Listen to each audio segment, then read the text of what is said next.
Imagine spending hours building something beautiful, only to watch it vanish before your eyes.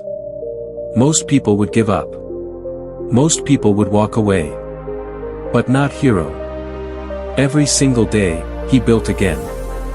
And in that simple act, he discovered the secret to resilience, to joy, and to greatness. This is the story of the Sandcastle King.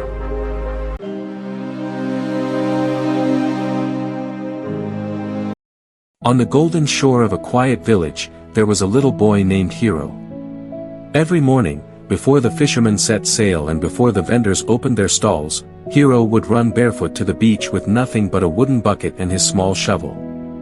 His goal? To build castles. Not just small mounds of sand, but tall towers, arched gates, winding bridges. He poured his heart into them, carefully carving patterns, decorating walls with seashells, and placing tiny flags made from sticks and cloth. People from the village often laughed, shaking their heads. "Poor boy," they would say, "he spends all day building castles that the sea will wash away." And it was true. By evening, when the tide came rushing in, his magnificent castle would vanish beneath the waves. Sometimes, he would stand there and watch as the water swallowed everything he had created. But instead of crying, Hiro would smile. He would whisper softly, "Tomorrow, I'll build it again." One afternoon, as he was working, an old fisherman stopped beside him. "Why do you keep building?" the man asked. "You know the sea will always win. Everything you build will be gone by nightfall." Hiro looked up at the man with his bright eyes and said, "Yes, the sea takes my castles, but it cannot take away the joy I feel while building them. And every time I build, I learn how to make them stronger, taller, and more beautiful than before."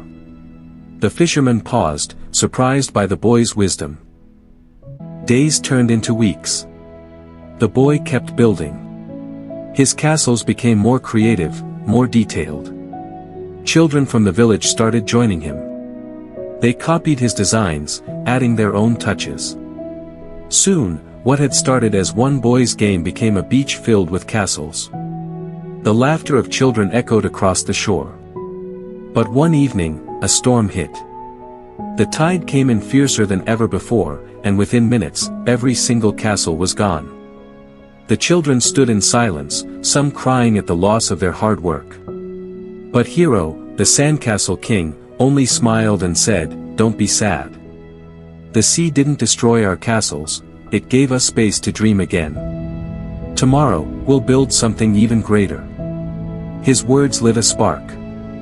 The next day, the children returned, stronger and more excited. Together, they built the largest sand city anyone had ever seen. Towers so tall, bridges so wide, walls so detailed that travelers passing by stopped in awe. And that's how Hiro earned his name, the Sandcastle King. Not because his castles lasted forever, but because his spirit did. He taught the village something powerful. That life, like the tide, will always test us. Our dreams may be washed away. Our efforts may seem temporary.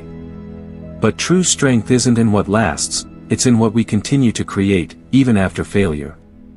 Resilience is not about avoiding the tide. It's about meeting it with a smile, and coming back tomorrow to build again. So, the next time life washes away something you've worked hard for, remember Hiro. Remember the Sandcastle King. Because success isn't about building something that never falls. It's about having the courage, the creativity, and the joy to rise every day, and build again. What you build may not last forever. But what you become through building, resilient, creative, unbreakable, that lasts a lifetime. Thank you for watching Hiro's journey, the Sandcastle King who never gave up. Remember, life may wash away your efforts, but your spirit can be unstoppable. If this story inspired you, hit the like button, share it with someone who needs motivation, and subscribe for more powerful stories. Check out these videos next to keep your determination alive and never stop building your dreams.